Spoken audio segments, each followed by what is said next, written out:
Hello दोस्तों, कैसे हो आप सभी। आशा करती हूँ आप सभी स्वस्थ होंगे।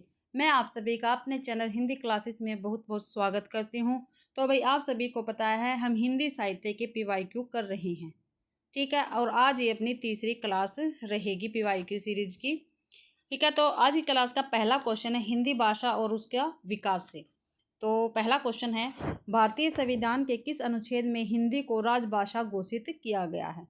ठीक है, तो कौन से अनुच्छेद में भाई हिंदी को राजभाषा घोषित किया गया है। ए 343, बी 434, सी 334 या डी 445। तो ए ऑप्शन अपना बिल्कुल ठीक रहेगा, 343। ए ऑप्शन ठीक रहेगा। भारतीय संविधान के भाग 17 में अनुच्छेद 343 से लेकर 351 तक राजभाषा संविधान में प्रावधान किया गया है तथा संविधान की 8वीं अनुसूची में 22 भाषाओं को मान्यता प्रदान की गई है। ठीक है भाई, कौन सी संविधान की 8वीं अनुसूची में 22 भाषाओं को मान्यता प्रदान की गई है। संविधान के अनुच्छेद 343 में हिंदी को राजभाषा घोषित किया गया है। कौन से में 343 में हिंदी को राजभाषा घोषित किया गया है भाई। और 14 सितंबर 1949 को भारत के संविधान में हिंदी को राजभाषा की मान्यता प्रदान की गई है। दूसरा क्वेश्चन है, मुंडा भाषा परिवार का क्षेत्र कौन सा है। जो मुंडा भाषा है उसका क्षेत्र कौन सा है। तो ए राजस्थान, बी मध्य प्रदेश, सी तमिलनाडु या डी छोटा नागपुर। तो डी ऑप्शन अपना ठीक रहेगा, छोटा नागपुर क्या है, मुंडा भाषा परिवार का क्षेत्र रहेगा। तो यहाँ पे देख लेते हैं, भाषा परिवार दे रखे और उनका परिवार यानी क्षेत्र दे रखा है। मुंडा भाषा ये छोटा नागपुर यानी झारखंड है इसका क्षेत्र, द्रविड़ भाषा का तमिलनाडु, राजस्थानी हिंदी भाषा का राजस्थान, पूर्वी हिंदी भाषा का मध्य प्रदेश भाई। तीसरा क्वेश्चन है, दक्षिण भारत हिंदी प्रचार सभा का मुख्यालय कहाँ है। देख लो भाई, रिपीटेड क्वेश्चन है ये। तो ए बेंगलुरु में, बी चेन्नई में, 3 है हैदराबाद में, 4 है एर्नाकुलम में। तो बी ऑप्शन अपना ठीक रहेगा, यानी चेन्नई में इसका मुख्यालय रहेगा भाई। व्याख्या इसकी, हिंदी भाषा की दक्षिण भारत हिंदी प्रचार सभा का मुख्यालय चेन्नई में है। इसकी स्थापना महात्मा गांधी द्वारा की गई थी और कब 1927 ईस्वी में। दक्षिण भारत में हिंदी के प्रचार प्रसार के लिए की गई थी इसकी स्थापना भाई दक्षिण भारत में। दक्षिण भारत हिंदी प्रचार सभा का पूर्व नाम क्या था, हिंदी साहित्य सम्मेलन। अब है हिंदी साहित्य का इतिहास से क्वेश्चन आंसर। तो देखते हैं, 84 वैष्णव की वार्ता किसकी रचना है। जो 84 वैष्णव की वार्ता है वो किसकी रचना है। ए गोस्वामी तुलसीदास की, बी नंददास की, सी नाभादास की या डी गोस्वामी गोकुलनाथ की। तो डी ऑप्शन अपना ठीक रहेगा, गोकुलनाथ की रचना 84 वैष्णव की वार्ता। यहाँ पे देखते हैं भाई, गोस्वामी गोकुलनाथ के ग्रंथ 84 वैष्णव की वार्ता एवं 252 वैष्णव की वार्ता है भाई। किसके, गोकुलनाथ के ग्रंथ है। और गोकुलनाथ भाई विठल नाथ के पुत्र है और वल्लभाचार्य के पुत्र। और गोस्वामी तुलसीदास के ग्रंथ है वैराग्य संदीपनी, रामाज्ञा प्रश्नावली, दोहावली रामायण, रामलला नेच्छू, जानकी मंगल, रामचरितमानस, पार्वती मंगल, कृष्ण गीतावली यानी पदावली रामायण है, विनय पत्रिका है, विनयावली या राम गीतावली। आगे है दोहावली, भैरवे रामायण, बरबा किसको कहते हैं, कवितावली या कवितावली हनुमान बाहुक। नंददास के ग्रंथ हैं अनेकार्थ मंजरी, मान मंजरी, सुदामा चरित्र, रस मंजरी, रूप मंजरी, विरह मंजरी, प्रेम बाराखड़ी, श्याम सगाई, रुक्मणी मंगल, भंवर गीत, रास पंचाध्यायी, सिद्धांत पंचाध्यायी और दसम स्कंद भाषा है। और नाभादास के ग्रंथ है भक्तमाल 1585 ईस्वी में और अष्टयाम में। ये भक्तमाल के ग्रंथ रहेंगे। पांचवा क्वेश्चन है, आला किस ऋतु में गाया जाता है। जो आला वो किस ऋतु में गाया जाता है, कल भी एक क्वेश्चन आया था। तो ए ग्रीष्म ऋतु में, बी शरद ऋतु में, सी वर्षा ऋतु में या डी बसंत ऋतु में। तो वर्षा ऋतु में क्या है, आला गाया जाता है भाई। रासो काव्य परंपरा के प्रमुख कवि जगनीक द्वारा रचित ग्रंथ परमार रासो आला खंड 1230 ईस्वी में एक वीर गीत या वीर काव्य है जो सामान्यतः वर्षा ऋतु में गाया जाता है भाई। छठा क्वेश्चन है, बीसल देवरासों के रचयिता कौन है। ए जगनीक, बी नरपति नाल, सी चंद्रबरदाई, डी सारंगधर। तो नरपति नाल क्या है, बीसल देवरासों के रचयिता रहेंगे, बी ऑप्शन अपना ठीक रहेगा। ग्रंथ, प्रकाशन वर्ष, रचनाकार और विशेष, ये भी देखते हैं भाई, इनकी व्याख्या है। बीसल देवरासो का प्रकाशन कब हुआ था? 1212 ईस्वी में। ठीक है, रचनाकार कौन है? इनके नरपति नाल है। ठीक है, और ये श्रृंगार रस है और वीर काव्य भी है भैया।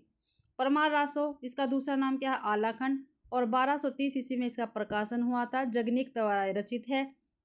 वीर रस वीर काव्य है ये।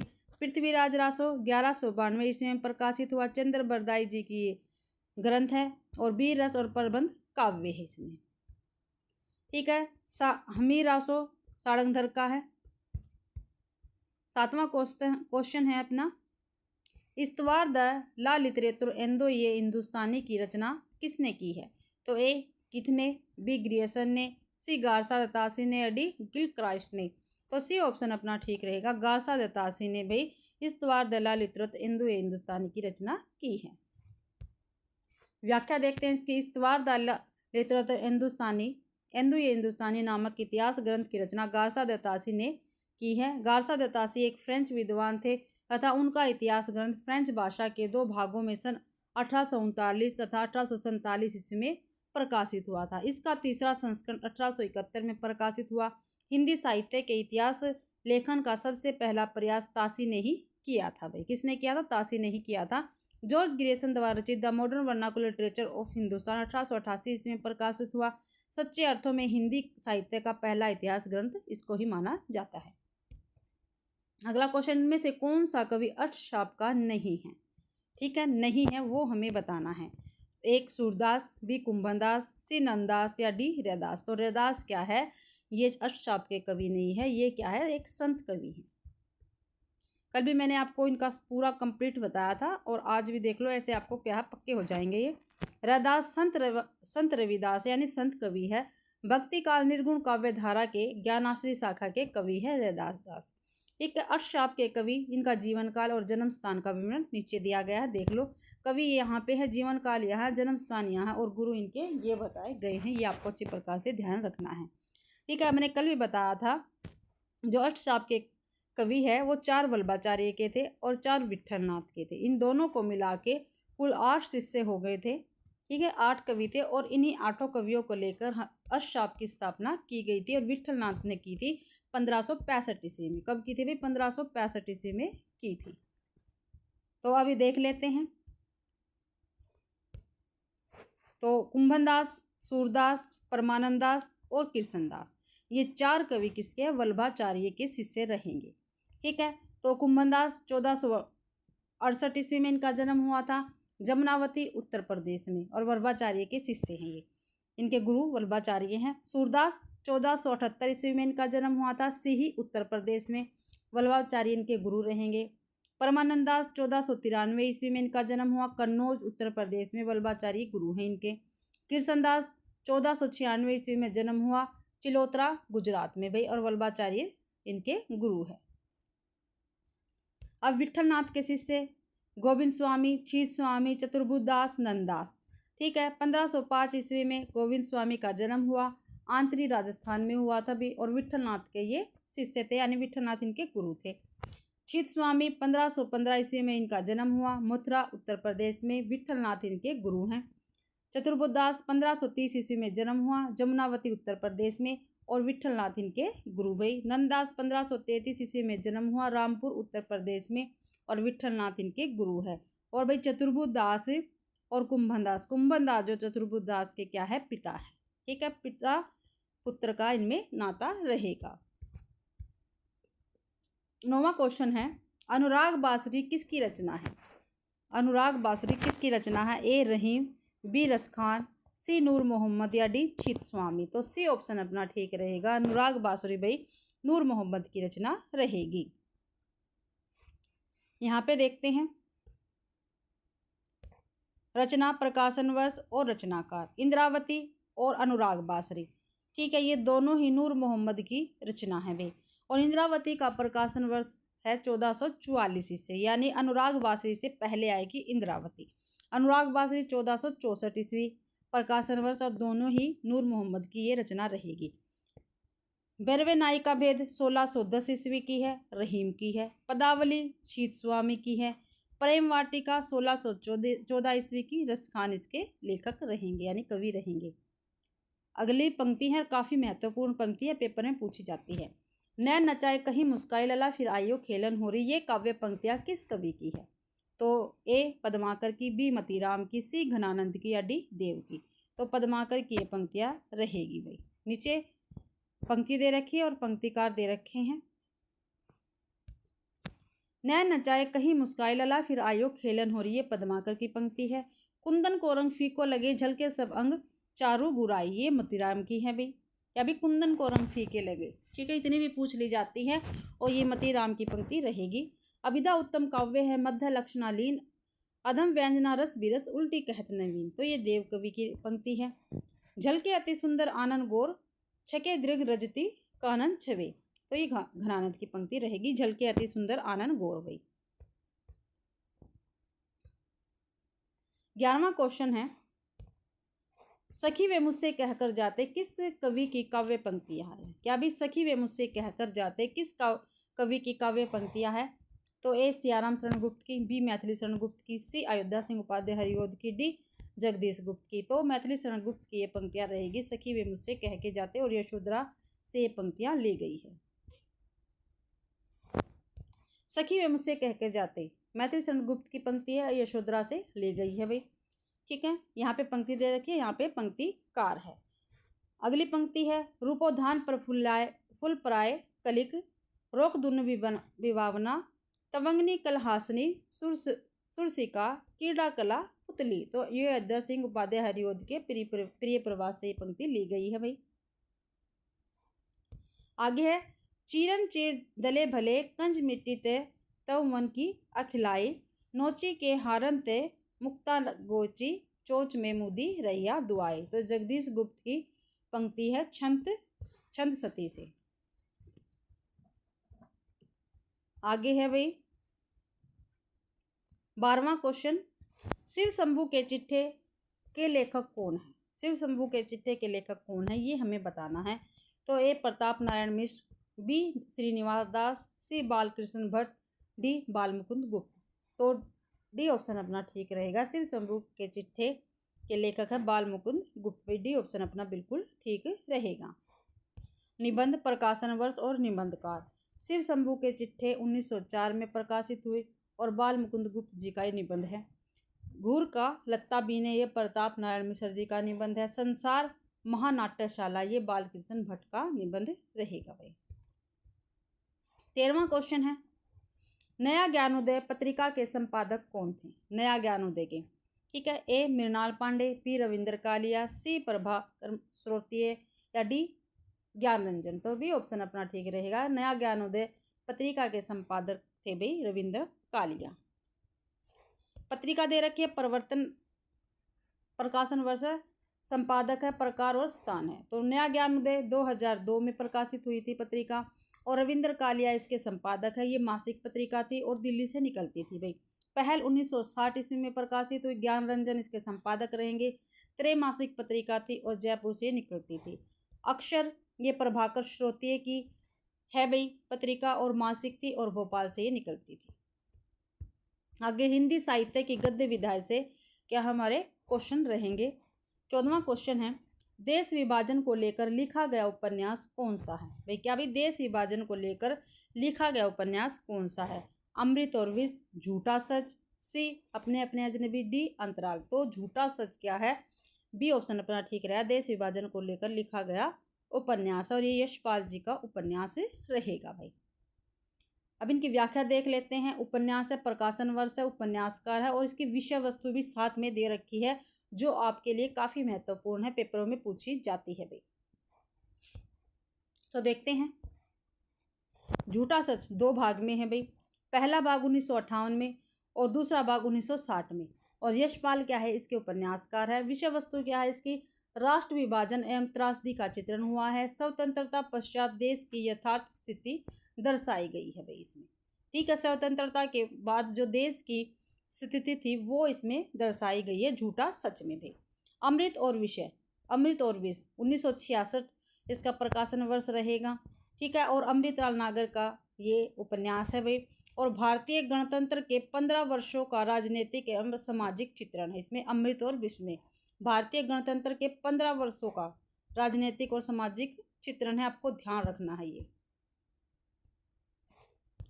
अपने अपने अजनबी 1961 ईस्वी प्रकाशन वर्ष है और आगे का है ये, ठीक है, उपन्यास। और मृत्यु से साक्षात्कार है भाई इसमें, ठीक है। क्या विषय इसका? अपने अपने अजनबी का मृत्यु से साक्षात्कार, ठीक है। आगे जी का है 1961 इसका प्रकाशन वर्ष रहेगा। अंतराल 1972 की रचना है ये, उपन्यास और मोहन राकेश का है ये।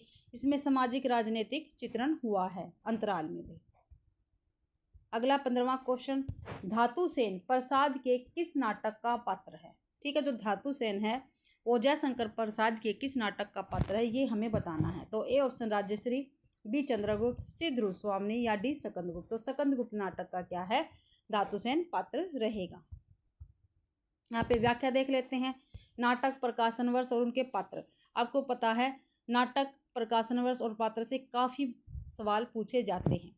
तो सकंदगुप्त जयशंकर प्रसाद का है, 1928 में इसका प्रकाशन हुआ था। और धातु सेन, पुरुगुप्त, अंतदेवी, देवसेना, विजया, भट्टारक, बंधु वर्मा क्या है इसके महत्वपूर्ण पात्र रहेंगे सकंदगुप्त के भी, ठीक है। 1928 में इसका प्रकाशन हुआ था। राजश्री, ठीक है, और इनकी विधा क्या है? नाटक है भाई, क्या है? नाटक। राजश्री 1915 में प्रकाशित हुआ और राजश्री क्या है इसकी पात्रा रहेगी। चंद्रगुप्त 1931 में प्रकाशित हुआ।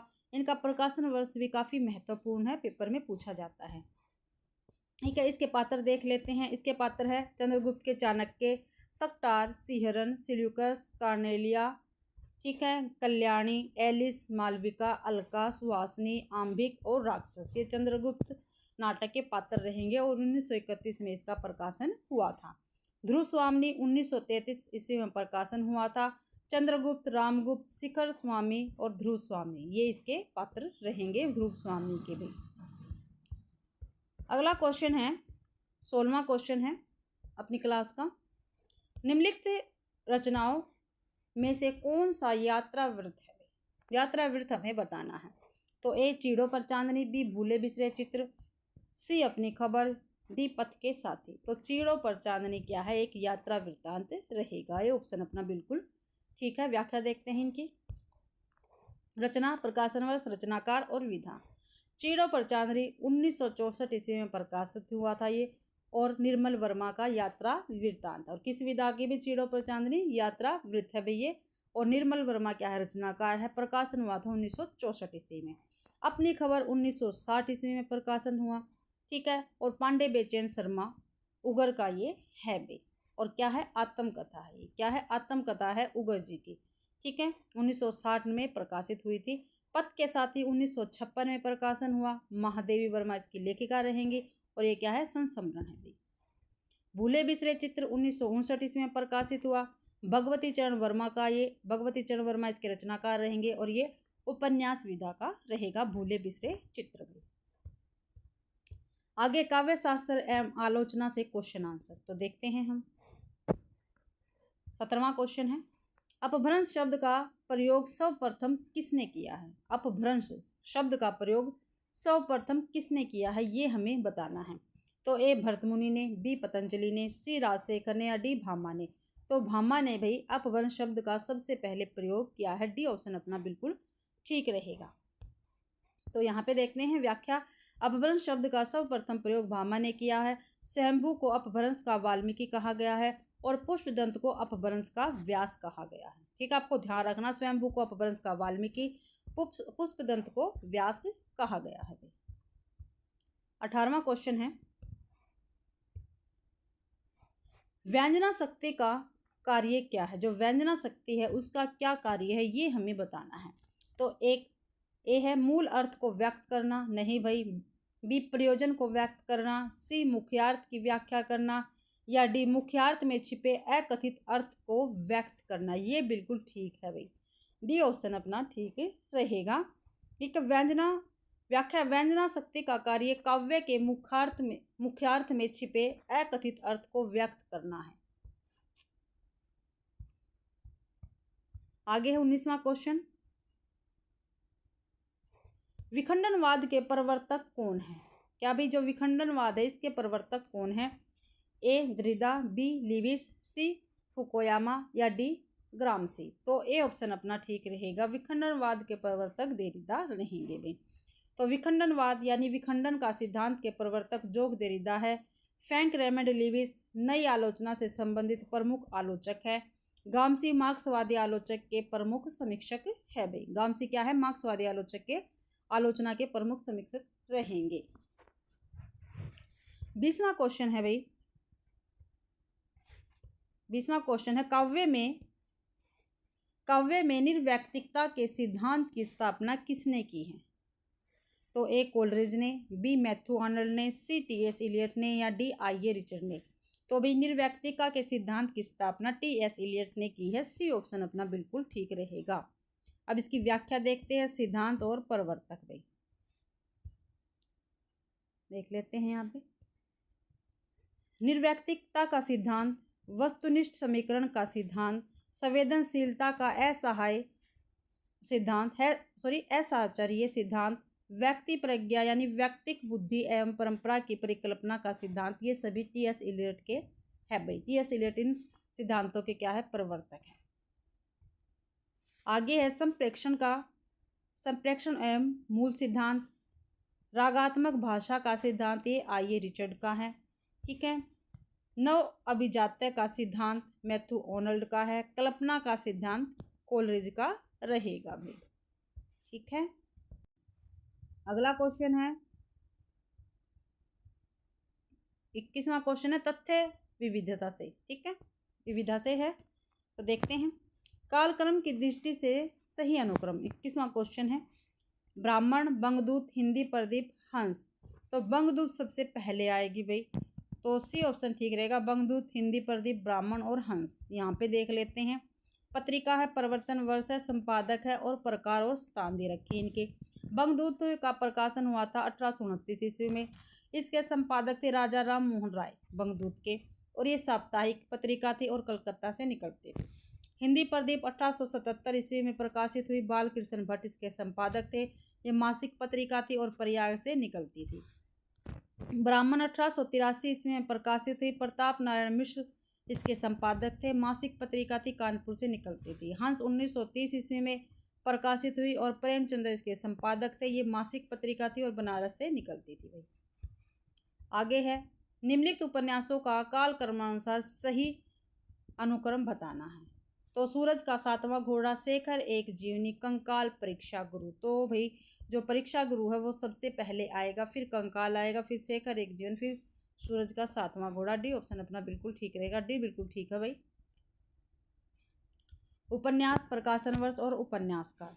परीक्षा गुरु 1882 ईस्वी का है भाई। उपन्यास है एक, और ये श्रीनिवास दास का उपन्यास रहेगा। इसके लेखक है श्रीनिवास दास। परीक्षा गुरु के 1882 में प्रकाशन हुआ था। कंकाल 1929 ईस्वी में प्रकाशित हुआ, जयशंकर प्रसाद का उपन्यास है।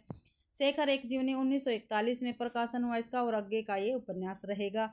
सूरज का सातवां घोड़ा 1952 ईस्वी में, ये धर्मवीर भारती का उपन्यास रहेगा भाई। नोट भाई ये काफ़ी महत्वपूर्ण होते हैं नोट, इनको आप अच्छी प्रकार से याद रखना क्योंकि पेपर में पूछे जा सकते हैं इसमें से क्वेश्चन। आचार्य रामचंद्र शुक्ल ने लाला श्रीनिवास दास के परीक्षा गुरु को अंग्रेजी के ढंग का हिंदी का पहला मौलिक उपन्यास माना। काफ़ी महत्वपूर्ण, काफ़ी बार पूछा गया है, घुमा फिरा के क्वेश्चनों को पूछा जाता है। ठीक है। तो हिंदी साहित्य के इतिहास लेखकों का काल क्रमानुसार सही अनुक्रम बताना। रामचंद्र शुक्ल, मिश्र बंधु, गारसा दत्तासी, शिव सिंह सेंगर। तो पहले गारसा दत्तासी आएंगे क्योंकि सबसे पहले इतिहास ग्रंथ इन्होंने ही लिखा था फ्रेंच भाषा में। तो डी ऑप्शन में है, गारसा दत्तासी सबसे पहले हैं, फिर शिव सिंह सरोज हैं। ठीक है, फिर शिव सिंह सेंगर है, इन्होंने शिव सिंह सरोज लिखा, फिर मिश्र बंधु है, फिर रामचंद्र शुक्ल जी हैं। आगे देखते हैं, इनके इतिहास ग्रंथ दे रखे, प्रकाशन वर्ष, ठीक है, और इतिहासकार भाई। शिव सिंह सरोज 1883 ईस्वी में प्रकाशन हुआ, और शिव सिंह सेंगर इसके लेखक रहेंगे इतिहास के। इस्तवार दलाल इतरत्र हिंदू या हिंदुस्तानी, प्रथम भाग 1839 में आया, द्वितीय भाग 1847 में आया, तृतीय भाग 1871 में आया। गारसा दत्तासी इसके इतिहासकार रहेंगे भाई। मिश्र बंधु विनोद 1913 ईस्वी में प्रकाशित हुआ, और मिश्र बंधु क्या है इसके इतिहासकार है। हिंदी साहित्य का इतिहास 1929 ईस्वी में प्रकाशित हुआ और आचार्य रामचंद्र इसके इतिहासकार रहेंगे भाई। अगला क्वेश्चन है कालक्रम की दृष्टि से निम्नलिखित नाटकों का सही अनुक्रम बताना। नाटक दे रखे हैं, इनका सही अनुक्रम हमें बताना है। आषाढ़ का एक दिन, आधे अधूरे, पैरों तले जमीन, लहरों के राजहंस। ठीक है, लहरों के राजहंस, आषाढ़ का एक दिन। ठीक है, तो भाई इसमें देखते हैं, ए ऑप्शन ठीक है। क्या है? ए ऑप्शन अपना ठीक रहेगा और ये सभी मोहन राकेश के नाटक रहेंगे। ए ऑप्शन अपना ठीक है।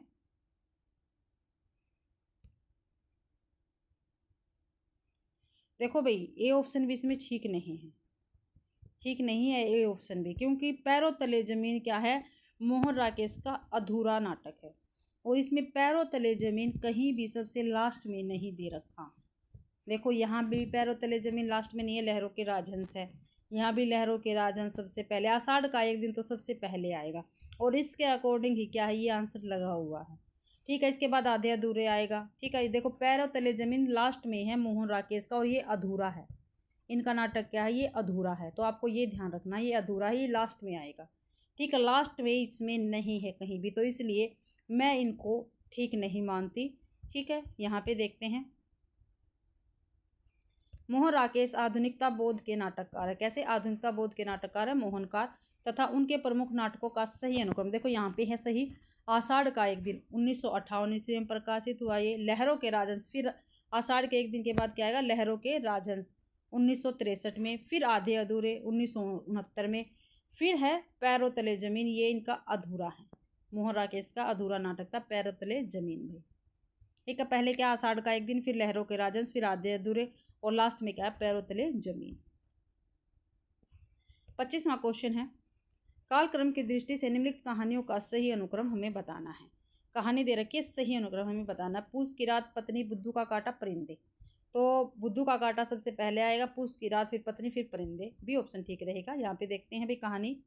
बुद्धू का काटा 1915 ईस्वी में प्रकाशित हुई, चंद्रदास शर्मा गुलेरी की कहानी है, महत्वपूर्ण कहानी है भाई। पूस की रात 1930 ईस्वी की कहानी है, प्रेमचंद्र जी की। पत्नी जिनेंद्र की कहानी है और परिंदे 1960 की निर्मल वर्मा की कहानी रहेगी।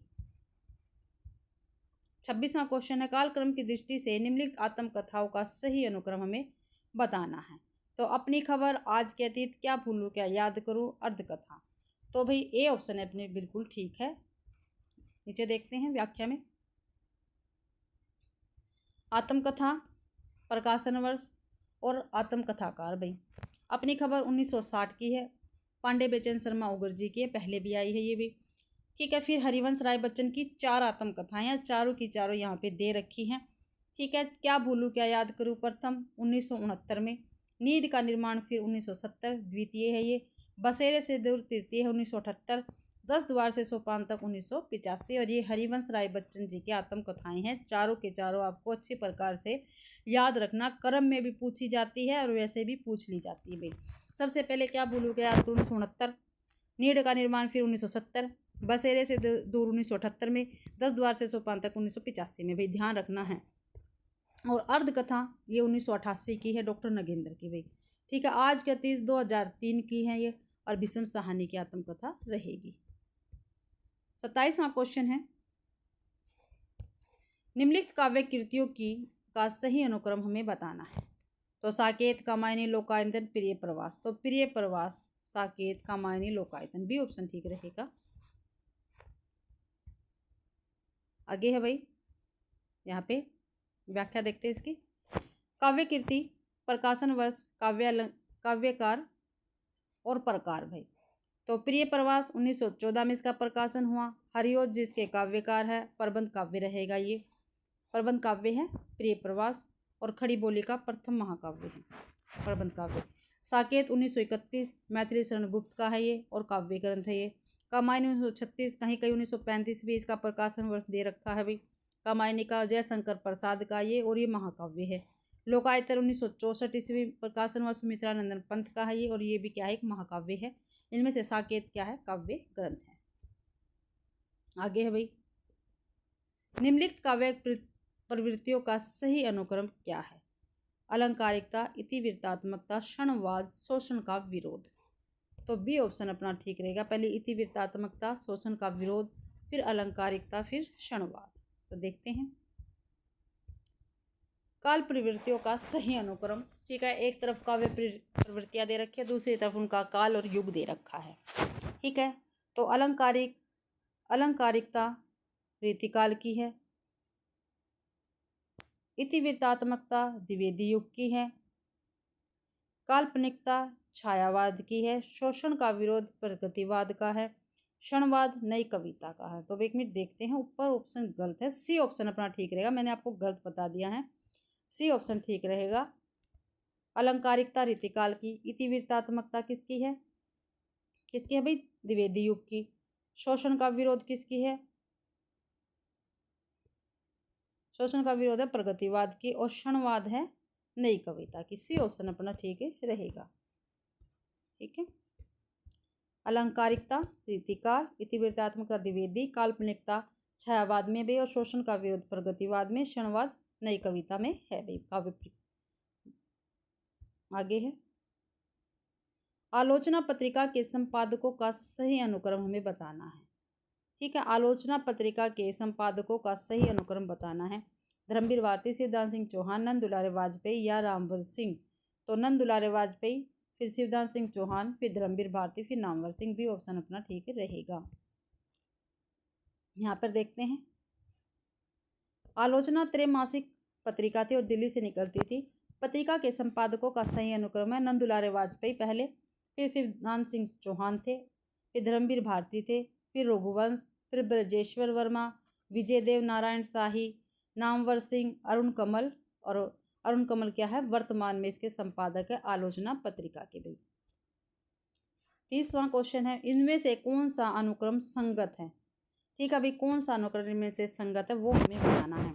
जयशंकर प्रसाद, स्कंदगुप्त, धातुसेन, प्रसादांत। जयशंकर प्रसाद, चंद्रगुप्त, प्रपंच बुद्धि, दुखांत। जयशंकर प्रसाद, राजश्री, कोमा, दुखांत।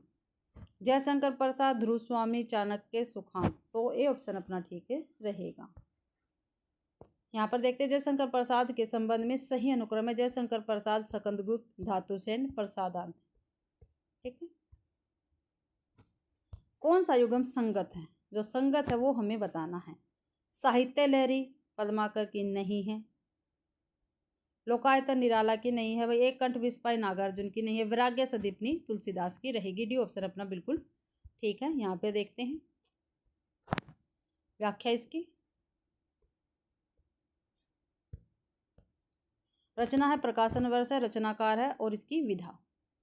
तो साहित्य लहरी 1550 ईस्वी की सूरदास की रचना रहेगी। 1550 ईस्वी में इसका प्रकाशन हुआ था और ये काव्य ग्रंथ है भाई। क्या विधा है इसकी, काव्य ग्रंथ है साहित्य लहरी की। लोकायतन 1964 का है और सुमित्रानंदन पंत इसके रचनाकार है और ये महाकाव्य की श्रेणी में आता है। विधा, इसकी विधा क्या है, महाकाव्य की है। एक कंठ विस्पाई 1963 ईस्वी में प्रकाशित हुआ और दुष्यंत कुमार की ये रहेगी। और नाट्य गीत है, ये क्या है, नाट्य गीति है भाई। और वैराग्य संदीपनी 1569 या 70 तुलसीदास की रचना रहेगी और ये काव्य ग्रंथ है भाई। आगे है पद्माभरण 1810 की है, पद्माकर की है और ये क्या है, रीति ग्रंथ है। भस्मांकुर 1971 की, नागार्जुन की, ये खंड काव्य है। अनामिका 1923 ईस्वी की, निराला जी की और ये काव्य संग्रह है। अगला 32वां क्वेश्चन, सिद्धांतों को उनके आचार्यों के साथ सुमेलित करना है। कल भी ये क्वेश्चन आया था इसलिए मैं आपको साथ ही साथ करवा देती हूँ।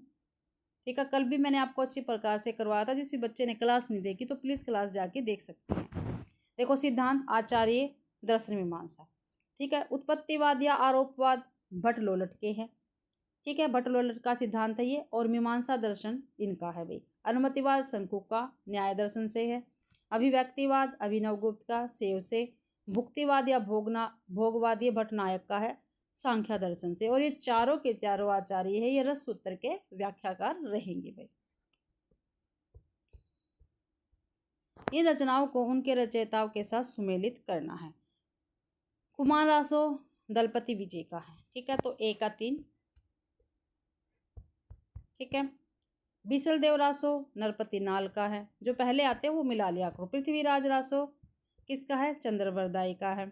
और परमार रासो किसका है, ये जगनिक का है। तो बी का 5, तो ए का 3 बी का 5, ए का 3 हो गया बी का 5 हो गया, ए ऑप्शन अपना ठीक हो गया भाई। यहाँ पे देखते हैं व्याख्या, प्रकाशन वर्ष और रचनाकार भाई। ठीक है, खुमार रासो 9वीं शताब्दी की है भाई, दलपति विजय है इसके रचनाकार। परमार रासो को आलाखंड भी कहा जाता है और 1230 ईस्वी का प्रकाशन है, जगनीक की रचना रहेगी।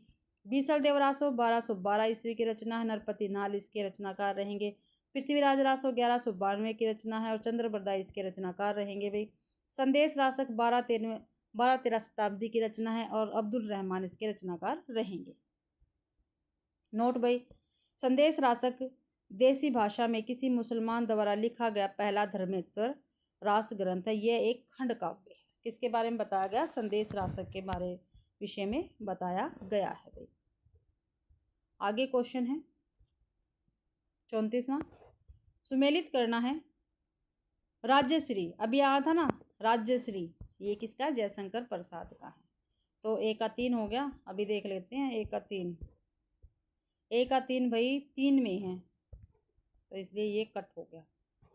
ठीक है, यम गाथा दूधनाथ की है, किसकी है? दूधनाथ की है। तो 5 डी ऑप्शन ठीक रहेगा। राम की लड़ाई लक्ष्मी नारायण के साथ है, सॉरी भाई। सच कहूँ तो प्रभाकर श्रोती, डी ऑप्शन ठीक है। यहाँ पे देख लेते हैं यार, ये क्या है? सभी नाटक विधा से है। क्या है? नाटक विधा से है ये। राज्यश्री 1915 ईस्वी में प्रकाशन हुआ। जयशंकर प्रसाद इसके रचनाकार और नाटक विधा से ये रहेगी। यमगाथा 2000 ईस्वी की है, दूधनाथ सिंह इसके रचनाकार और ये नाटक विधा से है। राम की लड़ाई 1979 में लक्ष्मी नारायण लाल नाटक विधा से है ये। साच कहूँ तो 1993 ईस्वी प्रभाकर श्रोतीय नाटक है ये एक। कोर्ट मार्शल 1991, स्वदेश दीपक ये भी क्या एक नाटक रहेगा। अगला है पंक्तियाँ दे रखी है और भाई सुमेलित करना, इनको हम एक बार में ही कर लेंगे भाई इकट्ठा ही। बसो मेरे नैनल में नंदलाल, ये मीराबाई की पंक्ति रहेगी। ठीक है, मीराबाई की है। बसो मेरे नैनल में नंदलाल, प्रभु जी मोरे अवगुण चित न धरो, सूरदास की है भाई ये। अब लो नसानी अब न नसे है, ये तुलसीदास की रहेगी। अव्वल अल्लाह नूर उपाया कुदरत के सब बंदे, ये कबीरदास की है भाई। क्या भी? अव्वल अल्लाह नूर उपाया कुदरत के संबंधे, ये कबीरदास की है। जो नर दुख में दुख नहीं माने, सुख स्नेह अरु भय नहीं जाके, ये नानक जी की रहेगी, नानक गुरु नानक देव की रहेगी। अब फिर इनको सुमेलित करना और इनको एक साथ ही हम कर लेंगे यहाँ पे। ठीक है, स्वर ध्वनियाँ कौन कौन सी होती है? ए ओ। तालव्य ध्वनियाँ च छ ज झण। अल्प प्राण ध्वनियाँ क त प ट। महाप्राण ख थ फ ब। कंठ ध्वनियाँ क ख ग घ ड़। और नोट है घोष संघोष ध्वनियाँ सम्मत स्वर वर्ग 3 4 5 वर्ण होते हैं और यह र ल व और है ध्वनियाँ आती है घोष और सघोष में। ठीक है, और सघोष को ही घोष कहा जाता है। और भी जिस भी बच्चे ने अगर ये उच्चारण वाली क्लास देखनी है तो प्लीज़ मेरे चैनल पर है, आप जाकर मेरे चैनल पे विजिट कीजिए। आपको प्लेलिस्ट मिल जाएगी और आपको अच्छी प्रकार से ये लर्न हो जाएंगे भाई। इसको भी साथ में देख लेंगे, एक साथ ही देख लेते हैं इसको भी।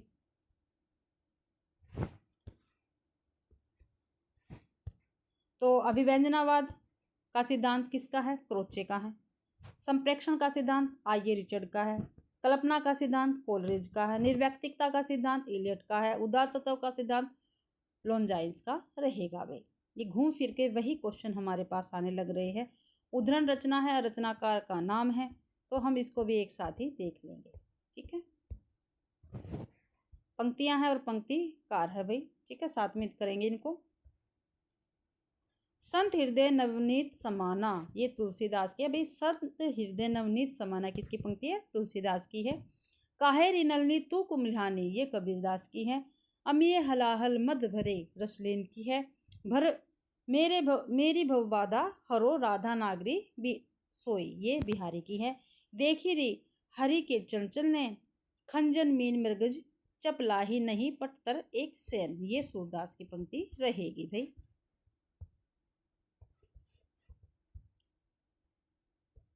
अभी 39वां क्वेश्चन है। 39वां क्वेश्चन रहेगा अपनी क्लास का। इन बोलियों को उनकी बोली क्षेत्र के साथ सुमेलित करना है। ठीक है, तो इसको भी हम साथ में ही देख लेंगे एक ही बार में। ब्रज भाषा अलीगढ़ में बोली जाती है। बोली क्षेत्र है भाई ब्रज भाषा का अलीगढ़, भोजपुरी छपरा, मैथिली दरभंगा, अवधी सुल्तानपुर और ब्रज भाषा बरेली। भाई ये आप महत्वपूर्ण है, पेपर में पूछी जाती है, तो प्लीज़ आप इनको याद रखना। ठीक है, ब्रज भाषा कहाँ का क्षेत्र है? बोली क्षेत्र अलीगढ़ का। भोजपुरी छपरा का क्षेत्र है, छपरा में बोली जाती है। मैथिली दरभंगा में, अवधी सुल्तानपुर में, ब्रज भाषा बरेली में। इन आचार्यों को उनकी कृतियों के साथ सुमेलित करो। ये भी हम एक साथ में ही देख लेंगे भाई। और इसी के साथ भाई आज की अपनी क्लास कंप्लीट हो जाएगी। ठीक है, काव्य ग्रंथ, प्रकाशन वर्ष और काव्यकार। तो कवि कुल कल्पद्रुम 1650 में चिंतामणि की है। ललित ललाम 1661 मतीराम की है। नक्सिक वर्ण केशवदास। काव्य निर्णय 1446 भिखारी दास। कवि कुल्पद्रुम किसके है? चिंतामणि। ललित ललाम मतीराम। नक्सिक वर्ण केशवदास। काव्य निर्णय भिखारी दास। ठीक है भाई, तो इसी के साथ भाई आज के अपने 40 क्वेश्चन कंप्लीट होते हैं। आशा करती हूँ भाई आप सभी को ये क्लास पसंद आई होगी। अगर आप सभी को ये क्लास पसंद आती है तो प्लीज़ मेरी वीडियो को ज़्यादा से ज़्यादा शेयर करें, लाइक करें और कमेंट करना तो आप बिल्कुल भी ना भूलें भाई। ठीक है, इसी से मुझको पता चलता भाई आपको मेरी क्लासें पसंद आती है या नहीं। ठीक है, और भाई मेरा चैनल नया तो प्लीज़ मेरे चैनल को भी सब्सक्राइब ज़रूर से ज़रूर करें। ठीक है, आप सभी का मेरी क्लास देखने के लिए बहुत बहुत धन्यवाद।